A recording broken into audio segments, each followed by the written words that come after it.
ছুটিকে বিয়ে করে নিজের বাড়িতে নিয়ে এলো অভি। দেখে প্রচন্ড রেগে গেল ঠাম্মি। হ্যাঁ বন্ধুরা, এমনটাই দেখা যাবে। তাই সম্পূর্ণ জানতে ভিডিওটিতে লাইক দেওয়া, চ্যানেলটি সাবস্ক্রাইব করে দেখতে থাকুন। গল্পের শুরুতেই দেখা যাবে ছুটি ঘুমিয়ে ঘুমিয়ে নিজের বিয়ের কথাই ভাবছে। আর এত বড় একটা ডিসিশন নিয়েছে সেই কথা ভাবছে। তখনই সব বাচ্চাগুলো সেখানে চলে আসে আর ছুটিকে জড়িয়ে ধরে।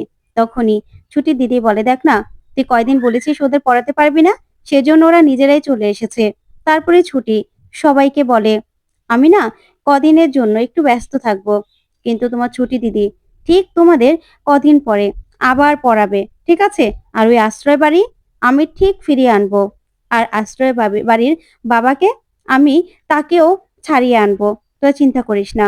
অন্যদিকে দেখা যাবে ঠাম্মি সবাইকে সবকিছু দেখাতে থাকে আর বলে, আমার দাদু ভাইয়ের বিয়ে, তার যেন কোনো কমতি না হয়। তারপরে অভির বাবা জোড়া ধুতি আর পাঞ্জাবি দেখায় পরীর বাবাকে আর বলে, দেখ, এখানে জোড়া ধুতি পাঞ্জাবি আছে ইন্দ্র আর অভির জন্য। তখন ঠাম্মি বলে, হ্যাঁ হবে না, আমার নাতির এই বিয়ে, আর বিয়েতে সবাই মিলে খুব আনন্দ করবে, ওদের বিয়েটা 7 জন্মের হবে। তখনই চুমকি মনে মনে বলে, আমার আর কি, আমি তো ভালো ভালো মেকআপ সবকিছু নিয়ে নিয়েছি বাবার কার্ডের থেকে, আরো কত আমি দামি কিছু এনেছি। তারপর ঠাম্মি বলে, এ মা, আমি তো বড় বৌমার জন্য কোনো শাড়িই কিনিনি, এটা কি করলাম? তখনই অভির মা বলে, না না মা, আমার কোনো শাড়ি লাগবে না। আর তাছাড়া আমি নিজেই তো শাড়ি কিনিনি, কারণ আমার তো অনেক শাড়ি রয়েছে। তারপরেই ঠাম্মি বলে, এটা কি বললে হয় বড় বৌমা, তুমি আমার ঘরের লক্ষ্মী। তারপরেই ঠাম্মি একটা শাড়ির ব্যাগ অভির মাকে দেয়। তখন অভির মা বলে, শাড়ি? তারপর অভির মা শাড়িটা খুলেই ভীষণ খুশি হয়ে বলে, এত সুন্দর শাড়ি? তখন তো অভির বাবা বলে, বাহ, বা বেশ সুন্দর শাড়ি তো। তখন অভির বাবা দেখা যাবে পরীর বাবাকে বলে, দেখ, মা কিন্তু কখনোই তার বৌমার জন্য কিছু আনতে ভোলে না। তখন ঠাম্মি বলে, ভুলবো কি করে? তখন অভির মা বলে, মা, এটা আবার কেন আনতে গেলেন বলুন তো? এই বলে কান্না করতে থাকে। তখন ঠাম্মি বলে, কি যে বলো না বৌমা, তুমি কি আমার বৌমা নাকি? তুমি তো আমার মেয়ের মতো। তখনই অভির মা বলে, সত্যি মা, আপনি কোনোদিনও আমার মায়ের কমতিটা আমাকে বুঝতে দেননি। তাই আমিও তো বলি, আমি আমি যেদিন শাশুড়ি হব, আমার বৌমাকে আমি ঠিক এরকম ভাবে ভালোবাসবো। তখনই অভির মা মনে মনে বলে, এই কি আমার অভির বউ হবে তাহলে? ওইদিকে চুমকি মনে মনে বলে, এই ন্যাকামো না আমার ভালো লাগছে না। তারপরেই চুমকি ব্যাগ থেকে জামাটা বের করে দেখেই বলে, এই জামাটা তো আমি কোনোদিনও পরবো না, তার থেকে ঈশা দিদিকে দিয়ে দিই। তখন ঈশাকে বলে, দিদি, এটা তুমি নাও। তখন ঈশা বলে, এত দামি জামাটা তুমি আমাকে দিয়ে দিলে? তখন চুমকি বলে, তাতে কি হয়েছে, এবারে সবাই তো আমরা একই, তাই না? মিলেমিশেই তো থাকবো, আমার আর তোমার আলাদা কি বলো তো? তখন তো এই কথাগুলো শুনে সবাই ভীষণ খুশি হয়। ওইদিকে ঠাম্মি বলে, দেখেছিস, রক্ত কথা বলে। তখনই পরীর বাবা চুমকিকে বলে, পরিমা, এদিকে আয়, তুই আমার একমাত্র সন্তান, তুই আমার একমাত্র মেয়ে, যা আছে সব তো তোরই বল। আর এই যে তুই সবার সঙ্গে মিলেমিশে আছিস, সেটাই অনেক। তারপরে দেখা যাবে অভির মা অভির বাবাকে বলে, দেখো, আমাদের মেয়ের শ্বশুরবাড়িতে তো খবর দিতে হবে। তখনই অভি আর ইন্দ্র সেখানে আসে। তখন অভি বলে, কি হচ্ছে বলতো? তখন ইন্দ্র বলে, সেটাই তো বুঝতে পারছি না, দেখ না, যা শুরু করেছে। তখন অভি বলে, চুপ কর না, শুনতে পাবে তো। তারপরে অভির মা বলে, অভি, তুই এসেছিস, তুই তো খেতেও আসলি না। তখন অভি বলে, আমি খেয়ে নিয়েছি কিছু একটা, তুমি চিন্তা করো না। তারপরে ঠাম্মি বলে, দাদু ভাই আর কিন্তু সময় নেই। তখন অভি বলে, সময় নেই মানে? কি হয়েছে মা বলো তো, কিসের সময় নেই? তখনই চুমকি বলে, অভি, তুমি চলে এসেছো? দেখো না, আমরা কত শপিং করে এনেছি, আমাদের হাতে তো আর বেশি সময় নেই, আর তো মাত্র মাঝখানে একটা দিন। তখন অভি বলে, মানে একটা দিন মানে কি হবে, আর কিসের জন্য সময় নেই? তখনই দেখা যাবে পরীর বাবা আর অভির বাবা তাকিয়ে থাকে। তখন অভি ঠাম্মিকে বলে, কি হয়েছে ঠাম্মি, আমি তো বুঝতে পারছি না। তখন ঠাম্মি বলে, কেন দাদু ভাই, তুমি কেন বুঝতে পারছো না বলো তো? তোমার আর পরি দিদি ভাইয়ের পরশুদিন এঙ্গেজমেন্ট। তখন তো এই কথা শুনে অভি যেন আকাশ থেকে পড়ে। তখন অভি বলে, কি? তখন ঠাম্মি বলে, হ্যাঁ, আমরা গুরুজনরা সবাই মিলে ঠিক করেছি, আর ঠাকুরমশাইও বলেছে ওই দিন খুব ভালো সময়। ওই দিন যারা এক হবে তারা জন্ম জন্মান্তরের জন্য হবে। তখন তো এই কথা শুনে ইন্দ্র অবাক হয়। ওইদিকে চুমকি মনে মনে বলে, আমার আর কি, আমার তো শুধু দামি দামি গয়না, দামি দামি জিনিসপত্র পেলেই হলো। তারপরে পরীর বাবা বলে, কি ব্যাপার অভি, তুমি কি এই বিয়েতে খুশি নও? তখন অভি বলে, না না, তোমরা গুরুজনরা যা ঠিক করবে তাই হবে, আমার একটা কাজ আছে, আমি যাচ্ছি ভিতরে।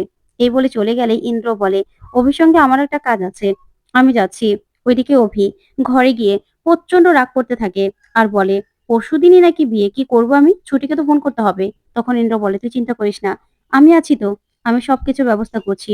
তুই বরং ছুটির সঙ্গে কথা বল। তখন ইন্দ্র বলে, হ্যাঁ, ছুটিকে তো বলতে হবে যে পরশুদিনই আমাদের বিয়ে, আমাকে বিয়েটা করতে হবে। তখন ইন্দ্র বলে, ভাবতে পারছিস সবাই যদি জানতে পারে কি হবে? তারপরে ইন্দ্র সেখান থেকে চলে গেলেই অভি ভাবতে থাকে। তারপরে ছুটিকে মেসেজ দেয়। ওইদিকে ছুটি বলে, মেসেজ উকিল বাবুর, দেখি তো কি লিখেছে। তখনই দেখা যাবে ছুটি যখনই দেখতে পায় যে পরশু বিয়ে, তখন ছুটির হাত পা কাঁপতে থাকে। তখন ছুটির দিদি বলে, কি ব্যাপার ছুটি, কি হয়েছে বলতো? তোকে দেখছি কতক্ষণ ধরেই তো অন্যমনস্ক হয়ে আছিস, আবার ফোনটা হাতে নিয়ে কাঁপছিস কেন, কি হয়েছে? তখন ছুটি বলে, আমি না ওই বিয়ের কাগজে সই করে এসেছি, আর উনি মেসেজ দিয়েছে, বলছে পরশুদিনই নাকি বিয়ে। তখন ছুটির দিদি বলে, দেখ ছুটি, এখনো ভাবার অনেক সময় আছে, তুই একটু ভেবেচিন্তে নে না, তুই কি করবি? তুই প্লিজ এইভাবে সবটা শেষ করে দিস না, তারপরে তুই যদি আটকে যাস। তখনই ছুটি বলে, না গো, আমি বাবাকে বাঁচানোর জন্য সবকিছু করতে পারি। আর কালকে একটা দিন সময় আছে, কালকেই তো বাবার হিয়ারিং, আর ওই উকিল বাবু কেসটা লড়বে, তাই বাবাকে ছাড়ানোর জন্য আমাকে সবকিছু করতে হবে। অন্যদিকে দেখা যাবে চুমকিকে ফোন করে কাকাবাবু আর বাইরে আসতে বলে। তখন চুমকি বলে, কাকাবাবু আমার জন্য কি সারপ্রাইজ? তখন কাকাবাবু বলে, অনেক বড় সারপ্রাইজ, অনেক দামি। ঠিক তখনই সেখানে সে গুন্ডাটা চলে আসে বন্দুক নিয়ে। তখন চুমকির মাথায় বন্দুক ধরে। তখন কাকাবাবু বলে, একদম বেশ হয়েছে, তুমি বড্ড ফাঁসিয়েছো আমাকে। তারপরেই সে গুন্ডাটার বোন বলে, তোমাকে ফোন করছি, তুমি শুনছো না কেন, ফোনটা ধরছো না কেন? ওইদিকে দেখা যাবে অভি বলে, না, পরশুদিনই তো বিয়ে, আমাকে এই নিয়ে কিছু একটা ভাবতে হবে, আর কেসটাও তো লড়তে হবে কালকেই। কিন্তু কারা কথা বলছে ওইদিকে? এই শুনে অভি এগোতে থাকে। ওইদিকে দেখা যাবে ভাই বোন মিলে চুমকিকে অনেক শাসাতে থাকে আর বলে, যে সিংহাসনে বসিয়েছি না, সেই সিংহাসন থেকে টেনে একদম নামিয়ে দেব। তখন চুমকি মনে মনে বলে, আমাকে নামিয়ে দিলে আমিও সবাইকে নামিয়ে দেব। তখনই সেই বোন বলে, মানে তুমি কিছু বললে? তখন চুমকি বলে, না না, আমি তো কিছু বলি না, আমাকে ক্ষমা করে দিন। তখনই ভাই বোন মিলে চুমকিকে প্রচন্ড শাসায় আর বলে, শোনো, একদম চালাকি করার চেষ্টা করবে না, তোমাকে ফোন দিলে ফোনটা তুলছো না কেন? ঠিক তখনই অভি বলে, ওই দিক থেকে তো কথাটা আসছে। তারপরে দেখা যাবে অভি পিছন থেকে বলে, ওখানে কে? তারপরেই চুমকি সহ সবাই ভয় পেয়ে যায়। ওইদিকে সবাই তখনই ছুটাছুট লুকিয়ে পড়ে। এদিকে চুমকি একা। তখন অভি এসে বলে, তুমি এখানে, এত রাতে তুমি এখানে কি করছো? তখন চুমকি বলে, দেখো না, আমি ভেবেছিলাম তুমি এখানে আসবে, ঠিক তুমি চলে আসলে। আমাদের তো পরশুদিনই বিয়ে, তাই আজকে চলো না, আমরা আলাদা করে একটু সময় কাটাই, একসঙ্গে আমরা আকাশের চাঁদ দেখি। তখনই এই কথা শুনে অভি প্রচন্ড রেগে যায় আর বলে, শোনো, কালকে কোর্টে হিয়ারিং রয়েছে, ওই যে তোমার বাবা, তার কিন্তু কালকে হিয়ারিং, আর কেসটা আমি লড়ছি, তোমাকে সাক্ষী দিতে ওখানে যেতে হবে। তখন তো ভয় পেয়ে যায় চুমকি আর মনে মনে বলে, এই ছেলে যা চালাক, আমাকে আবার ধরে ফেলবে না তো? তখন চুমকি বলে, হঠাৎ করে তুমি এই কেসটা লড়ছো কেন? তখন অভি বলে, শোনো, তোমার বাবা যিনি, সেও না কোনোদিনও আমাকে প্রশ্ন করেনি কোন কেসটা আমি লড়ি আর কোন কেসটা আমি লড়ি না, তাই তোমাকে কৈফিয়ত দেবো না কি আমি? এই বলে সেখান থেকে চলে যায়। তখন চুমকি বলে, এই রে, আমি আবার ধরা পড়ে যাব না তো? আমাকে কালকে কিছু একটা করতে হবে, হয় আমার যাওয়া আটকাতে হবে, না হলে এই অভিমন্যুর যাওয়া আটকাতে হবে। কি করব আমি? কিছু একটা তো আমাকে করতে হবে, এই বলে প্ল্যান করতে থাকে চুমকি। তারপরেই সকালবেলা দেখা যাবে ছুটি দাঁড়িয়ে আছে। তারপরে ছুটির বাবাকে নিয়ে আসলে ছুটি দৌড়ে গিয়ে ওর বাবাকে জড়িয়ে ধরে আর বলে, বাবা তুমি চিন্তা করো না, তোমাকে তো এখান থেকে আমি ছাড়াবই। তারপরে পুলিশ ওর বাবাকে নিয়ে চলে গেলেই তখন সেখানে সে ভাই বোন এসে হাজির হয় আর ছুটিকে বলে, কি কি ভেবেছো তোমার এই কেসটা নাকি অভিমন্যু উকিল লড়ছে? হুঁ, তুমি এরকমই স্বপ্ন দেখো, ওনারা না এরকম সস্তা কেস কোনোদিনও লড়ে না, আর তোমাদের কেসটা কিনা ওই অভিমন্যু জিতিয়ে দেবে, কিছুতেই জিততে পারবে না। তখনই ছুটি বলে, আমার কি হবে না হবে, আমার বাবার কি হবে না হবে, সেটা না হয় আমি ভেবে নেব। শুনুন, আপনারা আপনাদেরটা ভাবুন, আপনার দাদা আবার বন্দুকটা রেখে আসেনি তো?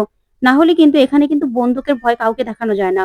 তারপরেই ছুটিকে মারতে আসলেই সেই লোকটার বোন লোকটাকে নিয়ে চলে যায়। তখন ছুটি বলে, এই ম্যাডাম কি বললো? তারপরে অভিকে বারবার করে ফোন করতে থাকে কিন্তু ফোনে পায় না। ওইদিকে অভি তখনই কোর্টে আসতে থাকে আর ছুটির ওড়না গিয়ে অভির মুখে পড়ে। তখন ছুটির দিকে তাকিয়ে বলে, কি করছেন বলুন তো? কখনো আপনার ওড়না আমার মুখে চলে আসছে, আপনি বলতেই পারছেন না, কি করছেন? তখন ছুটি বলে, উকিল উকিল সাহেব, আপনি এসেছেন, আপনি তো আমার জানটা বের করে দিচ্ছিলেন, আপনাকে এতবার করে ফোন করলাম আর আপনি ফোনটা ধরলেন না। তখনই অভি বলে, শোনো, কোনো কেস লড়ার আগে আমি তা নিয়ে স্টাডি করি। আর আমি না কারো সঙ্গে ফোনে কথাও বলি না। ফোনটা আমার বন্ধ থাকে। বুঝতে পেরেছো? এই অভিমন্যু যখন কথা দিয়েছে, তখন অভিমন্যু তার কথা রাখবে। তখন এই কথা শুনে ছুটি তাকিয়ে থাকে। তারপরেই দেখা যাবে অভি বলে, "শোনো, তোমার যেটা কাজ তুমি সেটার দিকে ফোকাস করো।" তারপরে দেখা যাবে সবাই অপেক্ষা করছে অভির জন্য। তখনই অভি ছুটিকে বিয়ে করে ওদের বাড়িতে নিয়ে যায়। ঠাম্মি রেগে যায়। তো বন্ধুরা, কেমন লাগলো আজকের আপডেট? কমেন্ট করে জানাতে ভুলবে না। ধন্যবাদ।